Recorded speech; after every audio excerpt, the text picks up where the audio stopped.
Hello everyone, thank you for joining me today for this video. I'll be going through a familiarization with the UCS where we talk about some of the hardware that comes with it. I'll highlight the importance of checking the spec sheet, which I will put the spec sheet for my server down in the comments. And also we'll be going through how to upgrade the drivers and different software, firmware that are on the UCS itself.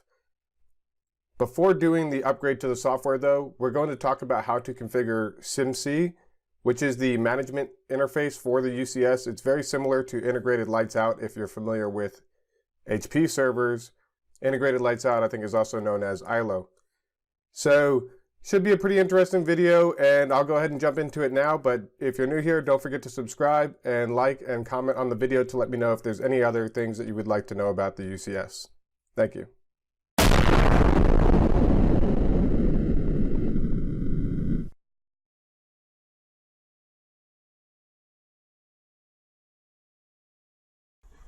First off, you want to figure out what type of server you have. Here you can see that I have a UCS C220 M4. And it has the drives that are smaller. They're not the thick like 3.5 drives. So that makes this a small form factor server. So it's a C220 M4 SFF small form factor. And when you first get the server, right, you're gonna have to get the drives. I have solid state drives in here. You definitely wanna have good drives because the new Ccie collaboration is pretty much all virtualized, which means that you're really going to need to have the performance aspect taken care of. And we'll crack this thing open real quick. I know not everybody's going to have a server, right? But I do know that there are people out there that get servers off Craigslist, eBay, or even just on Facebook or wherever. So if you get your hands on a server, you'll want to make sure that you have fans for it. You want to make sure that you read the spec sheet and understand how to populate the DIMM slots. You want to make sure that your heat sinks are on here and that you have CPU that is supported by your UCS. And you'll want to get probably a RAID controller to be able to control all your drives. And I only have one power supply, but you'll want to make sure that your power supply actually is the proper power supply for your server. And ideally we would have two power supplies, but again, I'm doing this video for people that are making lab environments. And in here you can see these SD cards, which are Cisco Flex Flash. I just put these in, there's nothing on them. And you'll want to make sure that your server, that you have the right ones for your server. This server here, you have to have at least a 32 gig SD card. And later on in the video, what I'm going to do is make those my boot device, where I actually install ESXi on that. That way I can make use of all 8 of my drives here. I don't have to have any of them working as my boot drive. And you can make a RAID out of these SD cards, which give you some redundancy and room for failover. Let's go ahead and move to the back of the server. First, I'm going to go ahead and put this cover back on. Whenever you're doing anything with the server, nothing should have to be forced really, like this. I just closed that so easily. You don't want to have to force things. If you're having to force it, it's probably not seated correctly. And I say that for the CPU, the memory, the drives, the cover, anything you're doing, make sure that it's easy enough to put in. The CPU and the memory, at times it might seem like you're forcing it because you do have to put a little bit more force on that. But make sure you have the DIMM actually facing the right way. All of that good stuff. Just, you shouldn't have to be putting any sort of muscle into it. So here on the back of the server, you can see I have my VGA where I plugged in my monitor.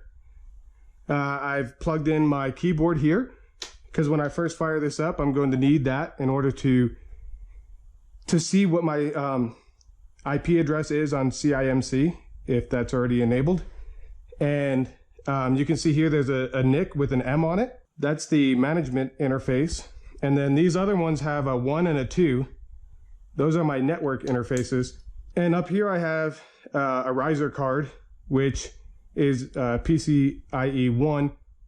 And I use that to have additional network interfaces if I need them. Something about this management interface, when you set up to have a shared LOM, you don't need to plug into that port because these ports will serve as network management and network. So management interface and network interface. Let's go ahead and power this thing up and take a look at how it works. And the server is going to start getting louder as it goes through its tests. And then eventually it'll get quiet, and then it'll get loud and get quiet. When I was first dealing with a UCS, I was kind of nervous about it because I thought maybe I did something wrong and I wasn't sure why it was powering down. So as you can see right there, it just got quiet, and maybe it might do a couple beeps or something, but it will power back on here pretty soon.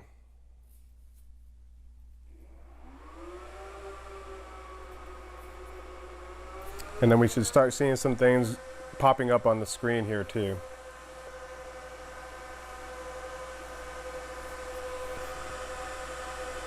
So it just went from configuring and testing memory to configuring platform hardware. If the server gets stuck at configuring and testing memory, it could be a couple different things. It could be that you have a bad slot, a bad memory slot on the server. It could be a problem with the CPU that you're using. And it could even be that the software on the UCS needs to be updated.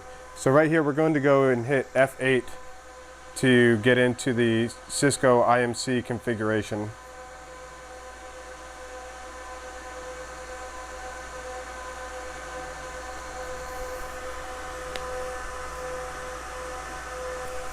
Right there it says you can hit Control R to run the RAID controller setup. I will do that later on after I get CIMC set up. So for the NIC mode, I'm going to do shared LOM. I'm going to skip all of this. I have it already set up for IPv4. I have it for DHCP enabled. This is all good here, and I'll leave this as active, and I'll leave all of that as well. I'll hit F1 for the additional settings. I want to change the host name.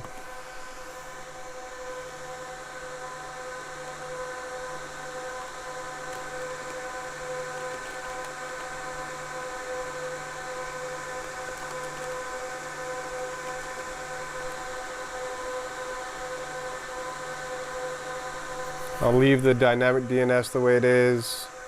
All right, so now I'll hit F10 to save. So I will go ahead and exit here by hitting escape.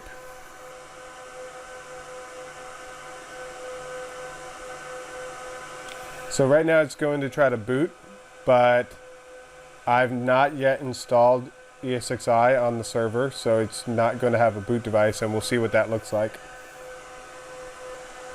All right, so that's what it will look like when you don't have any operating system installed. Now what I'll do is power this thing back down again, because once it boots up, I want to go into setting up the virtual drive. You can see that the CIMC IP address is down there at the bottom. If you don't know the CIMC IP address, the only way to get it is to plug in a monitor to the UCS and reboot the server. So right here, we have the option to do F2, F6, F7, F8, and F12. None of those are what I want to do.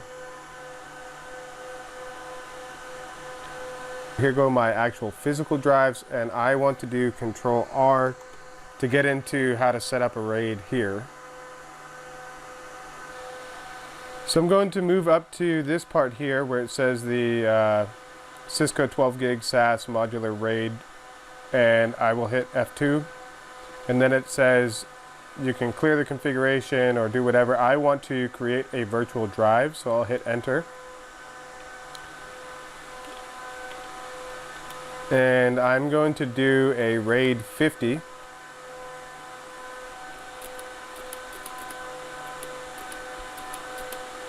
All right, so I went ahead and hit an X in each one of these, and you can see that some of them have a black X while others have a white X.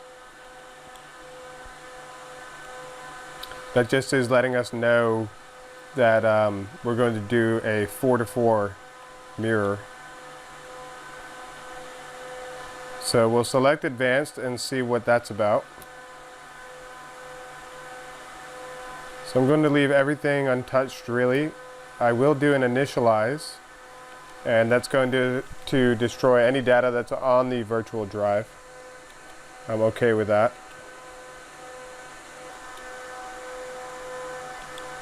And we'll say okay. So now my initialization is complete. We can see here we've got span 0 and span 1. And off to the right, over here you can see that there's one virtual drive with 8 physical drives. So let's see, I'm going to hit escape and see if this lets me exit. I'll hit OK. So now I have to reboot the system by hitting Control-Alt-Delete.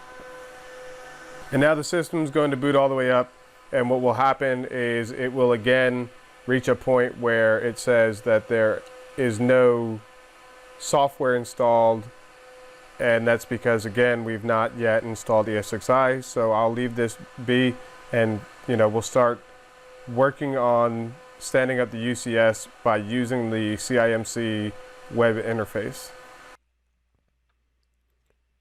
So here I am at the login interface of the Cisco Integrated Management Controller. That's what CIMC stands for. You can see I'm on version 3.040, and I've already logged in. So what happens when you haven't logged in to CIMC, when you're about to log in for the first time, you have to log in using the default password, which is password. And after you've logged in, they'll tell you you've logged in using the default password. You have to change it. I'll go ahead and log in. And while that's logging in, I want to show you where the Host Upgrade Utility ISO files are located. You have to go to the Downloads home, and then Servers, Unified Computing, UCS C-Series Rack, whatever. You can see it up here. And you want to choose the option for Server Firmware. And I think that it has this here because I've selected that, right? So yeah, it changes. This one changes. So we'll go back. You can see it here. The suggested release is the one with the star next to it, and that's due to quality, stability, and longevity. So I'll go ahead and I'll download this file, and we have to accept the license agreement, and then this will go ahead and download. We can see it over here downloading. I've got the software downloaded, and before I actually go and launch KVM and map the virtual device and all those other things, I want to mention that I don't have any other media on the server, no operating systems on the server that this server is going to find and boot up. So I'm just going to map the virtual drive, power on the system, and it will find my software and boot it up. If you are using a server that you already have your ESXi on or whatever, and you're using the Host Upgrade Utility to upgrade your drives and your CIMC and your BIOS and all the other stuff, you would need to go over here and go to Compute and go into Configure Boot Order and change some things around here. Maybe add a boot device. I've already added a MyUSB device, just playing around with some things, and you can select your device for a one-time boot. I'm not doing that though. Don't forget to save your changes. Anyway, let's go back to the home page. You can launch KVM and do HTML-based KVM or Java-based KVM. 99.9% of the time I use HTML-based KVM, but for what I'm doing right now, I'm going to do the Java-based KVM. And here I'll have to say keep. I'll just hit this. We'll say continue. And remember that I am in a lab environment, so I don't care about all these warnings that I'm getting.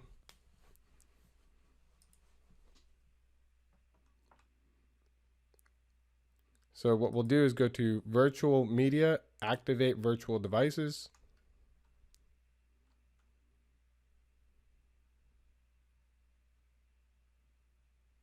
That's done. So now we'll say map CD DVD. I was going to go with the 4.0.2 hotel. I'm actually going to go with I. Just because it's a lab environment, I don't care about having a stable release. I just want to get the latest and greatest. So now that's mapped, and we'll go to power on the system.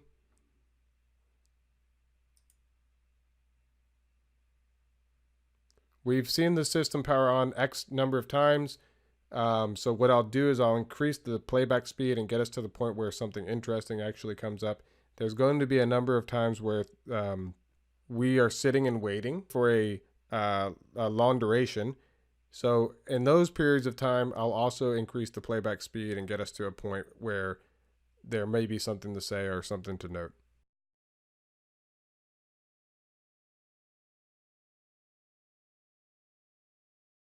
Another thing you can do here is you could hit F6 to go into the boot menu and select a boot device from there as well if you didn't do it in CIMC. So this looks like a bad thing where it says media test failure, check cable, blah, blah, blah, whatever. I'm okay with that. It doesn't matter. This is what matters.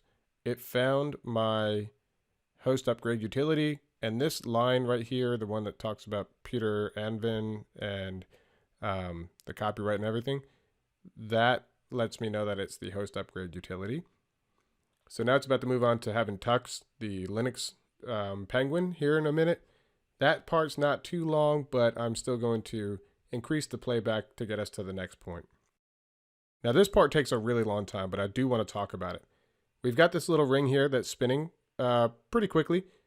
That is not progress indication. That is just simply like, hey, something's going on.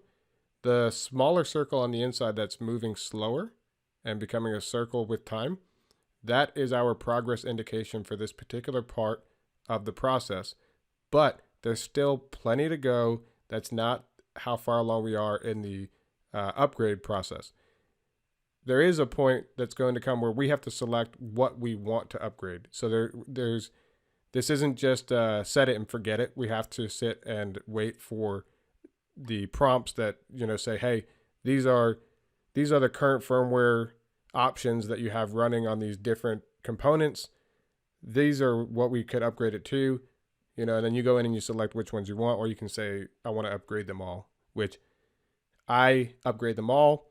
Another note that I want to say here is that if you upgrade the BIOS version, you have to upgrade the CIMC version. So don't put yourself in a hard spot by forgetting to do that. It's probably best to just go ahead and upgrade all and get all your drivers and firmware, patched. Any of the bugs, any of the features, any of the increased performance that comes with these upgrades, just go ahead and get it done. That's my opinion, especially if you are in a lab environment. Just go ahead and do it. So now I'll go ahead and increase the playback. So now we're at the point of copying firmware and tools. This part can actually take a pretty long time as well. So I'll increase the playback speed here in just a moment. And relatively soon, we will be at the part where we select the components that we want to upgrade. And then we'll go ahead and kick that off. And once that's done, we have to reboot the server. Now here it tells us firmware and tools copy completed. This is still going to sit here for a little while. It doesn't move on to the next part all that quickly.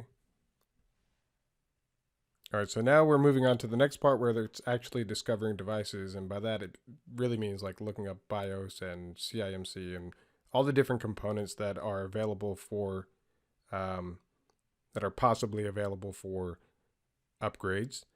And then it's going to, get data from all of them. Next, it will then move into actually presenting us with the results and letting us choose which to upgrade.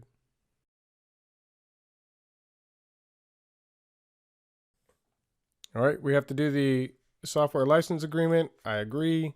And we could go in here and select whatever ones we want to upgrade. I'm just going to say update all. I'll say yes. Do you wish to proceed with the firmware update? Yes.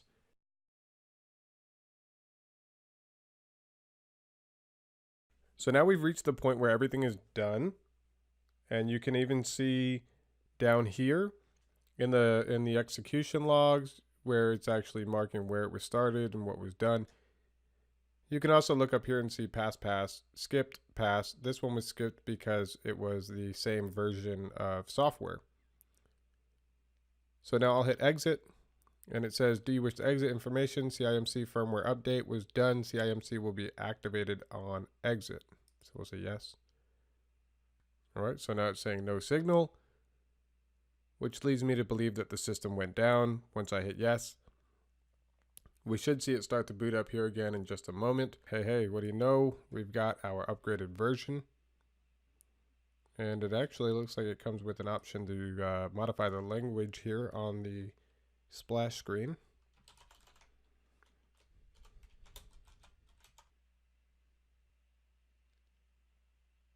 All right, on first login, everything looks the way it should to me.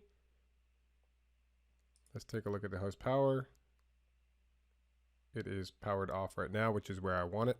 And we'll go ahead and move into installing ESXi on the system.